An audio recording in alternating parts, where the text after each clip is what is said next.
Teaching aptitude. शिक्षण स्तर, स्मृति स्तर, मेमोरी लेवल, विवरण। इस स्तर पर छात्रों को रटने या याद करने की प्रक्रिया से गुजारा जाता है। इसमें उन्हें सामग्री को बिना समझे ही स्मरण करने पर बल दिया जाता है। उदाहरण: तालिकाओं को रटना, कविता या तथ्यों को याद करना। अवबोध स्तर, अंडरस्टैंडिंग लेवल, विवरण। इस स्तर पर छात्रों को तथ्यों और विचारों के बीच के अंतर को समझने और नकारात्मक व सकारात्मक उदाहरणों के माध्यम से सही और गलत का ज्ञान कराने का प्रयास किया जाता है। उदाहरण: छात्रों को यह समझाना कि जोड़ और गुणा में क्या अंतर है। चिंतन स्तर, रिफ्लेक्टिव लेवल,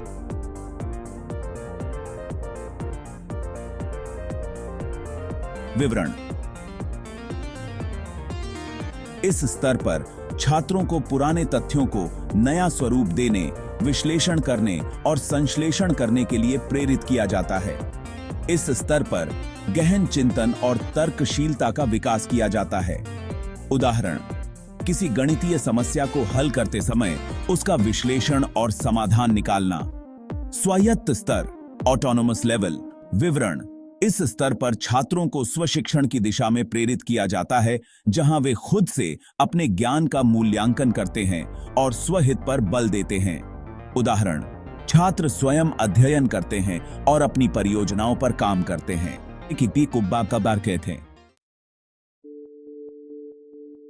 मूल्यांकन, रचनात्मक मूल्यांकन, फॉर्मेटिव असेसमेंट, विवरण। यह शिक्षण के दौरान किया जाता है और इसमें सुधारात्मक प्रतिक्रिया दी जाती है। उदाहरण: छात्रों के होमवर्क या टेस्ट में की गई गलतियों को सुधारना। योगात्मक मूल्यांकन, समेटिव असेसमेंट, विवरण। यह शिक्षण की समाप्ति के बाद किया जाता है, जिससे भविष्य का निर्धारण किया जा सके। उदाहरण: फाइनल परीक्षा या सेमेस्टर एग्जाम। मानक संदर्भित मूल्यांकन, नॉर्म रेफरेंस्ड असेसमेंट, विवरण। इसमें छात्रों के प्रदर्शन की तुलना एक मानक या अन्य छात्रों से की जाती है। उदाहरण: छात्रों की रैंकिंग या ग्रेडिंग। निष्कर्ष संदर्भित मूल्यांकन, क्राइटेरियन रेफरेंस्ड असेसमेंट, विवरण। इसमें छात्रों के प्रदर्शन का मूल्यांकन किसी निर्धारित मानक के आधार पर किया जाता है। उदाहरण: पास या फेल होने का निर्णय। मापन, मानित मापन, नॉमिनल मेजरमेंट, विवरण। यह मापन बिना किसी विशेष क्रम के किया जाता है और इसमें मात्र लेबल्स का उपयोग होता है। उदाहरण: लिंग, धर्म, जाति का मापन। क्रमबद्ध मापन, ऑर्डिनल मेजरमेंट, विवरण। इसमें वस्तुओं का मापन किसी क्रम में किया जाता है, लेकिन उनमें समान अंतराल नहीं होता। उदाहरण: छात्रों की रैंकिंग। अंतराल मापन, इंटरवल मेजरमेंट, विवरण। इसमें मापन के बीच का अंतर समान होता है, लेकिन इसमें शून्य का अभाव होता है। उदाहरण: तापमान मापन, अनुपातिक मापन, रेशियो मेजरमेंट, विवरण। इसमें शून्य का अस्तित्व होता है और मापन के बीच का अंतर भी समान होता है। उदाहरण: वजन, लंबाई, समय का मापन। Research aptitude.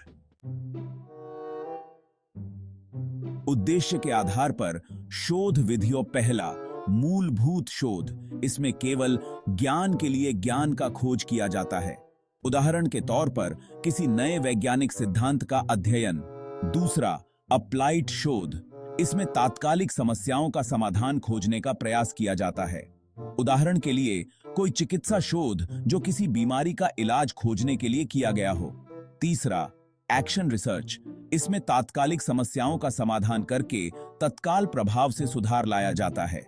उदाहरण के तौर पर किसी स्कूल में बच्चों के प्रदर्शन को सुधारने के लिए किया गया शोध। किसी टाइप की है। निष्कर्ष के आधार। शोध विधियों। पहला, मात्रात्मक शोध। इसमें आंकड़ों और संख्याओं के आधार पर निष्कर्ष निकाला जाता है। उदाहरण के लिए किसी सर्वेक्षण के परिणामों का विश्लेषण।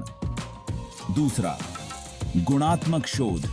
इसमें संख्याओं के बजाय गुणों और विवरणों के आधार पर निष्कर्ष निकाला जाता है। उदाहरण के तौर पर किसी सामाजिक समस्या का गुणात्मक अध्ययन। 3. प्रकृति के आधार पर शोध विधियों। प्रायोगिक शोध, जिसे हम एक्सपेरिमेंटल रिसर्च भी कहते हैं, इसमें चरों के बीच के संबंध को निर्धारित किया जाता है और डेटा का विश्लेषण किया जाता है। उदाहरण के लिए किसी नई दवा का प्रभाव जानने के लिए किया गया प्रयोग। दूसरा है वर्णनात्मक शोध, जिसे हम डिस्क्रिप्टिव रिसर्च के नाम से जानते हैं। इसमें घटनाओं का वर्णन किया जाता है बिना किसी हस्तक्षेप के। उदाहरण के तौर पर किसी समुदाय के सांस्कृतिक प्रथाओं का अध्ययन। 4. समय के आधार पर शोध विधियों। पहला, ऐतिहासिक शोध। इसमें पुरानी घटनाओं का अध्ययन किया जाता है और उनका वर्तमान से संबंध स्थापित किया जाता है। उदाहरण के लिए भारतीय स्वतंत्रता संग्राम का अध्ययन। दूसरा, एक्स पोस्ट फैक्टो रिसर्च। इसमें घटित घटनाओं के आधार पर भविष्य की घटनाओं का पूर्वानुमान किया जाता है। उदाहरण के लिए किसी भूकंप के बाद उसके प्रभावों का अध्ययन। तीसरा, केस स्टडी। इसमें किसी विशेष घटना या व्यक्ति का विस्तृत अध्ययन किया जाता है। उदाहरण के लिए किसी विशेष स्कूल की शैक्षिक प्रक्रियाओं का विश्लेषण। सैंपलिंग के प्रकार। पहला, प्रायिकता सैंपलिंग। इसमें सभी सदस्यों को चयनित होने का समान अवसर होता है। यह पक्षपात रहित सैंपलिंग है। उदाहरण के लिए लॉटरी सैंपलिंग, सिस्टमैटिक सैंपलिंग। दूसरा, गैर प्रायिकता सैंपलिंग। इसमें सैंपलिंग के लिए सदस्यों का चयन पूर्वाग्रह या उद्देश्य के आधार पर किया जाता है। उदाहरण के लिए जजमेंट सैंपलिंग, उद्देश्यपूर्ण सैंपलिंग। शोध के चरण। शोध समस्या का पता लगाना, साहित्यिक समीक्षा, शोध परिकल्पना, रिसर्च डिजाइन, डेटा एकत्रीकरण, डेटा का विश्लेषण और शोध रिपोर्ट तैयार करना।